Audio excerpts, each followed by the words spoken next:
नमस्कार। आज पुनः उसी पूर्व विषय पर आते हैं, राहु ग्रह। और पहले भी बताया था कि राहु से पीड़ित व्यक्ति के लक्षण क्या है। आज हम राहु से पीड़ित व्यक्ति के मुख्य लक्षण और उसके उपचार के लिए दान, जड़ी और अन्य उपचार जिनको करने से राहु जनित पीड़ा से जीवन शांति और सुख की ओर लौट सकता है, वो उपाय आज हम आपको बताएंगे।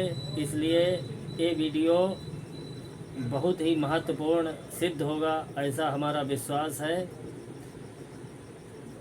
जो सामुद्रिक शास्त्र के अनुसार और मान लीजिए किसी व्यक्ति की कुंडली नहीं है तो उसके चेहरे से, उसकी आदतों से, उसके हाव भाव से हम जान सकते हैं कि ये व्यक्ति राहु से पीड़ित होना चाहिए। राहु से पीड़ित व्यक्ति चिंता की लकीरें हर समय उसके माथे पर अनुभव की जा सकती हैं। ऐसा व्यक्ति बहुत ही अधिक तनाव में रहने वाला होगा, यानी डिप्रेशन बहुत अधिक होगा। नींद या तो बिल्कुल नहीं आएगी या नींद कम आएगी, यहाँ तक कि कभी कभी अधिक पीड़ित होने पर व्यक्ति उन्माद यानी कि पागलपन की ओर भी जा सकता है। ये सबसे बड़ा राहु का लक्षण है। अब व्यक्ति का काम में मन नहीं लगेगा, इसलिए हर समय उसके ऊपर आलस्य हावी रहेगा। उसके हृदय में घबराहट हर समय बनी रहेगी और राहु से पीड़ित व्यक्ति का किसी भी काम में मन नहीं लगेगा। ऐसा व्यक्ति मिथ्याचारी यानी झूठ बोलने वाला होगा। सामाजिक स्तर से दूरी बनाने वाला होगा, सामाजिक कार्यक्रमों से दूरी बनाएगा, सामाजिक स्तर अपना घटा देगा। और ऐसा व्यक्ति, राहु से पीड़ित व्यक्ति एकांत प्रिय होगा और उसके अंदर कुछ आंतरिक व्यसन भी उत्पन्न हो जाएंगे। और सबसे विशेष बात, समय पर धोखा देने की प्रकृति राहु से पीड़ित व्यक्ति में बन जाती है। ये सामान्य लक्षण है राहु से पीड़ित व्यक्ति के। किसी भी व्यक्ति की यदि जन्म कुंडली नहीं है, जन्मांक नहीं है आपके पास, तब भी आप इन लक्षणों से ज्ञात कर सकते हैं कि ये व्यक्ति राहु की दशा से, जो राहु की अशुभ दशा है, उससे पीड़ित है। अब सबसे पहले एक हमारे यहाँ लोक में कहावत प्रचलित है कि ये न केन दीने विधि दान करे कल्याण। देवताओं के निमित्त, ब्राह्मणों के निमित्त और लोक कल्याण के निमित्त देने वाला दान, इससे सभी प्रकार के कष्ट दूर होते हैं, अशुभ ग्रहों की पीड़ा नष्ट होती है। तो सबसे पहले दान में कौन कौन सी वस्तुएं देनी चाहिए, इस बारे में बात करेंगे। राहु ग्रह की शांति के लिए सबसे पहले उससे संबंधित रत्न यानी कि गोमेद का दान करना चाहिए और सोने का दान करना चाहिए, सीसा दान करना चाहिए, काले तिल दान करने चाहिए, काले या नीले वस्त्र दान करने चाहिए, काली सरसों का तेल दान करना चाहिए और नीले या बैंगनी पुष्प भगवान शिव पर अर्पित करने चाहिए। चाकू या अन्य कोई पहना शस्त्र दान करना चाहिए, काला कंबल दान करना चाहिए, काली ऊन, और जो भूमि के अंदर तीक्ष्ण स्वाद वाली सब्जियां होती हैं उनका दान करना चाहिए, जैसे कि अदरक, जिमीकंद, मूली। इनका दान करने से राहु पीड़ा से शांति मिलती है।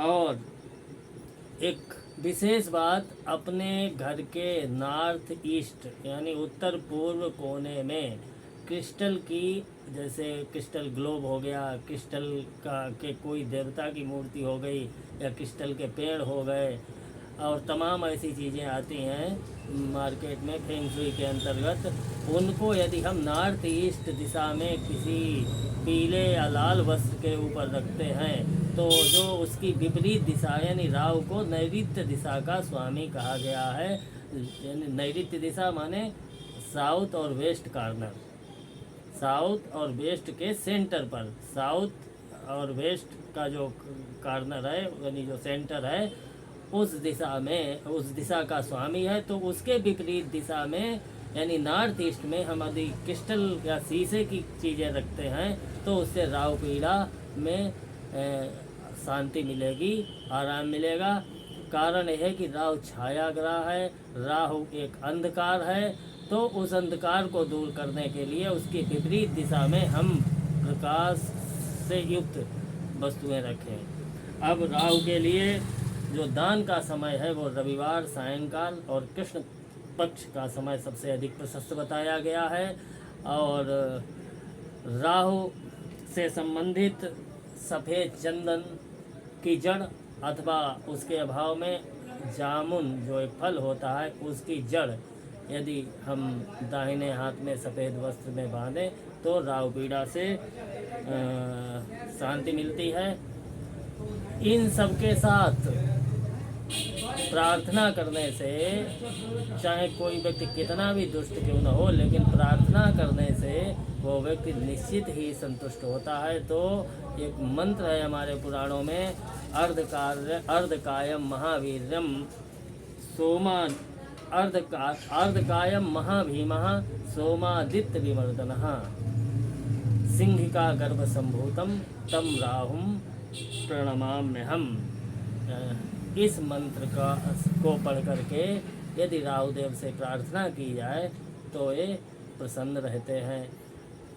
एक और हमारे यहाँ पुराणों में ऋषियों ने लिखा, एक सूत्र दिया कि स्तोत्रम कान तुष्टये, यानी स्तुति करने से कौन संतुष्ट नहीं होता है। एक बार देवताओं की यदि आप स्तुति करें तो हो सकता है वो हमारी फाइल जो हमने स्तुति की है वो एक किनारे रख दें, लेकिन कोई भी क्रूर ग्रह या क्रूर देवता और जो रंगबाज यानी बदमाश टाइप का व्यक्ति है लोक व्यवहार में, जिसे हम बदमाश कहते हैं, दुष्ट प्रकृति का व्यक्ति कहते हैं, स्तुति करने से, प्रार्थना करने से वो भी संतुष्ट हो जाता है।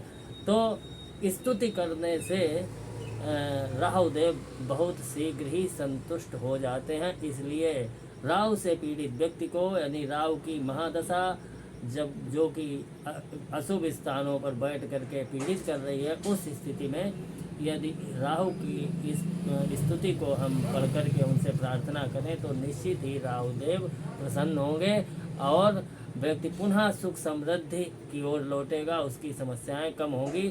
तो वो स्तोत्र है, तमोमय महाभीमा सोमादित्य विमर्दनः नैऋत्य स्थितः देव तम राहु प्रणमाम्यहम्।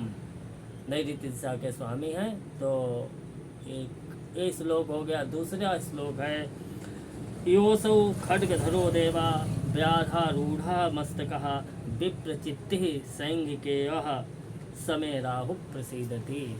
इसमें उनके माता पिता का भी स्मरण आया है इस मंत्र में, तो उनका भी इस मंत्र का से पढ़ करके प्रार्थना करें। पैठीन सुगोत्रे जाता दैत्य श्रेष्ठ महाबलहा स्वरभानु राहु का ही नाम है, स्वरभानुर शनि नामना समे राहु प्रसीदति।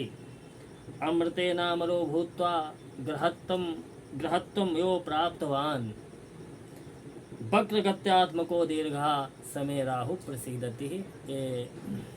और कृष्ण काया करालस्य सर्वलोक भयप्रदः ग्रहणकारक देवतात्मा समे राहु प्रसीदति।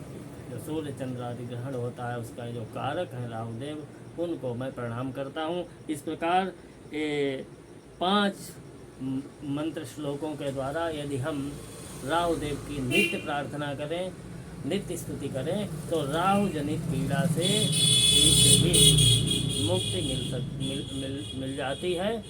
इसलिए कितना भी कोई दुष्ट ग्रह क्यों न हो, कितना भी पीड़ित करने वाला ग्रह क्यों न हो, लोक व्यवहार के अनुसार यदि आप कोई भी कितनी भी आपकी निंदा करे, कितनी भी आपसे शत्रुता माने, यदि आप उसके सामने जाकर के एक बार उसको प्रणाम कर लेंगे तो वो व्यक्ति हमारे सामने एक दिन अवश्य नतमस्तक हो जाएगा और हमारे ऊपर उसकी कृपा दृष्टि हो जाएगी।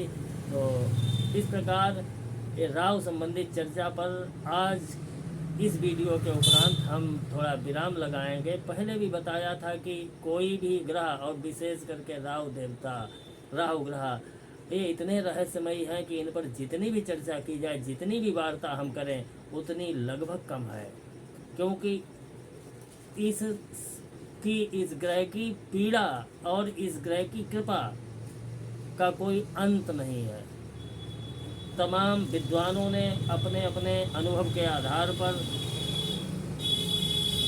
समाधान प्रस्तुत किए, लेकिन हर कोई इस ग्रह की जब परिधि में आता है तो उसे वो समस्याएं या जो उपचार हैं वो कम ही प्रतीत होते हैं। इसलिए इस ग्रह पर चर्चा जितनी भी की जाए उतनी कम है। अब इसके बाद हम अपने अगले वीडियो में किसी अन्य ग्रह पर इसी से संबंधित, यानी दूसरे जो अगला ग्रह है केतु का जो दूसरा, राहु का जो दूसरा भाग केतु है, उस पर चर्चा करेंगे।